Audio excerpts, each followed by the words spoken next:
Mesopotamia, جس کا موجودہ نام عراق ہے، دنیا کا قدیم ترین تاریخی، ثقافتی اور تہذیبی پس منظر رکھنے والا ملک ہے۔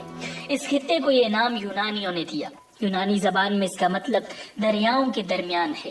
چونکہ یہ تہذیب دریائے دجلہ اور فرات کے درمیان پروان چڑھی، اس لیے اسے میسوپوٹیمیا کا نام دیا گیا۔ میسوپوٹیمیا کے دارالحکومت بابل کو دنیا کے قدیم ترین شہر ہونے کا اعزاز حاصل ہے، اور یہ بھی کہ بیک وقت 3 مقدس مذہبی کتب قرآن پاک، انجیل اور توریت میں اس شہر کا ذکر ملتا ہے۔ بابل، جسے یونانی بیبیلون کے نام سے یاد کرتے ہیں، موجودہ بغداد سے 65 کلومیٹر کے فاصلے پر جنوب کی جانب دریائے فرات کے کنارے آباد تھا۔ 4000 قبل مسیح کی تحاریر میں بھی اس شہر کا ذکر ملتا ہے۔ فلسطین کی طرح اس سرزمین کو بھی انبیاء کرام علیہم السلام کی سرزمین کہا جاتا ہے۔ زمانہ قبل از تاریخ میں بھی یہاں کے لوگ باقاعدہ زبان، ثقافت اور مذہب رکھتے تھے۔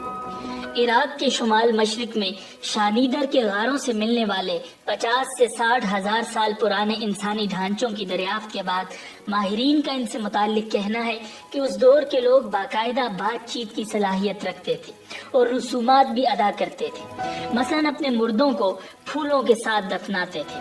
ابو الفدا لکھتے ہیں کہ یہی وہ شہر تھا جہاں نمرود نے حضرت ابراہیم علیہ السلام کو آگ میں پھینکا۔ تاہم اب کھنڈرات کے علاوہ کچھ نظر نہیں آتا۔ البتہ ان کھنڈرات کے درمیان ایک چھوٹا سا غیر معروف گاؤں اب بھی موجود ہے، جہاں بابل کی قدیم عمارات یا مقامات کا ذکر کیا جاتا ہے۔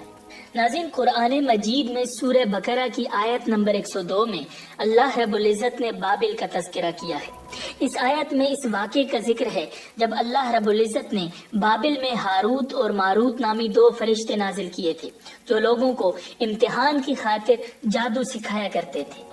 جہاں بابل کی قدیم عمارات یا مقامات کا ذکر کیا جاتا ہے، وہیں اس کے ایک مشہور کنویں کا ذکر بھی دلچسپی سے خالی نہیں، جو صدیاں گزرنے کے باوجود پراسراریت قائم رکھے ہوئے ہے۔ کچھ لوگ اس کنویں کو چاہے بابل یعنی بابل کے تاریخی کنویں کے نام سے بھی جانتے ہیں۔ تاریخ دانوں کے مطابق بابل اسلام کی آمد سے طویل عرصہ قبل تباہ کر دیا گیا تھا۔ 400 ہجری میں عباسیوں کے دور حکومت میں فقط ایک چھوٹا سا گاؤں بابل کے نام سے موجود تھا۔ مسیحی روایات کے مطابق بابل شہر قیامت سے قبل ایک مرتبہ پھر آباد ہوگا اور یہیں خیر و شر کی بڑی بڑی جنگیں لڑی جائیں گی۔ توریت کے مطابق حضرت آدم علیہ السلام بابل میں رہتے تھے۔ جب قابیل نے حابیل کو قتل کیا تو حضرت آدم علیہ السلام ناراض ہوئے، جس پر قابیل اپنے اہل و عیال کے ساتھ بھاگ کر بابل کے پہاڑوں میں چلا گیا۔ قابیل کی اولاد بڑھی تو وہ پہاڑوں سے نیچے اتر کر فسادات کرنے لگی، جس پر حضرت ادریس علیہ السلام نے اللہ سے دعا کی کہ انہیں کوئی ایسی سرزمین عطا کر دے جس میں بابل کی طرح دریا بہتا ہو۔ تب انہیں مصر منتقل ہونے کا حکم ہوا۔ جب وہ مصر پہنچے تو وہاں کے ماحول کو خوشگوار پایا۔ اس مقام کا نام بابل سے ملتا جلتا بیبیلونیا رکھا، جس کے معنی خیر کی جدائی ہے۔ 1750 قبل مسیح میں بیبیلونیا کے بادشاہ حمورابی نے اسے اپنا پایہ تخت بنایا اور نئے سرے سے اس کی تعمیر و ترقی کی کوششیں شروع کی، تو یہ اس کے دور میں دنیا کا سب سے بڑا اور خوبصورت شہر بن گیا۔ 689 قبل مسیح میں بادشاہ بخت نصر نے اسے دوبارہ تعمیر کروایا اور اس کی تعمیر و ترقی میں انتہائی اہم کردار ادا کیا۔ بخت نصر نے اپنی بیگم کے لیے جو محل تعمیر کروایا وہ فن تعمیر کا ایک نادر نمونہ سمجھا جاتا تھا۔ ان منفرد باغات کو ماہرین تعمیرات ایک اچھوتا شاہکار قرار دیتے ہیں۔ میسوپوٹیمیا کو تاریخی طور پر ایک منفرد حیثیت اس لیے بھی حاصل ہے کہ یہاں سے بے شمار تہذیبیں جنم لیتی رہی ہیں، جیسے سمیریا، اکادی، اسیریائی، کلدانی، ساسانی اور بابل کی تہذیبوں کا مرکز میسوپوٹیمیا ہی تھا۔ اسی خطے نے پوری دنیا کو لکھنا سکھایا، ابتدائی ریاضی، فلسفے اور سائنسی علوم کے اصول متعارف کروائے۔ اکادی سلطنت لبنان کے ساحلوں تک پھیلی ہوئی تھی۔ لبنان وہ علاقہ ہے جس نے ابتدائی حروف بنائے اور جہاز رانی کا ابتدائی علم متعارف کروایا۔ بابل نے حمورابی کی بادشاہت میں شہریت کے ابتدائی قوانین متعارف کروائے۔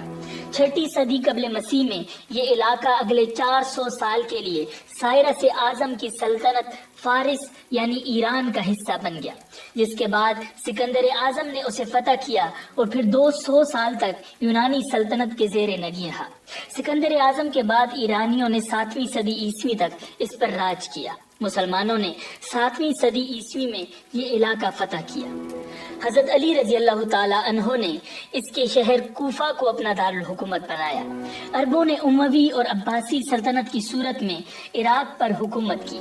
عباسیوں ہی نے بغداد کو پہلی مرتبہ دارالحکومت بنایا، جسے 1258 میں منگولوں نے ہلاکو خان کی قیادت میں تباہ و برباد کر دیا۔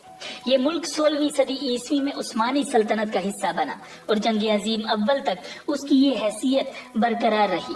پہلی جنگ عظیم کے دوران برطانیہ نے اس پر قبضہ کر لیا۔ 1932 میں انگریزوں نے اسے آزادی دی اور اب یہ دنیا کے نقشے پر عراق کے نام سے موجود ہے۔ ناظرین، امید ہے کہ آپ کو یہ ویڈیو پسند آئی ہوگی۔ ملتے ہیں بہت جلد ایک نئی ویڈیو کے ساتھ۔ اللہ نگہبان۔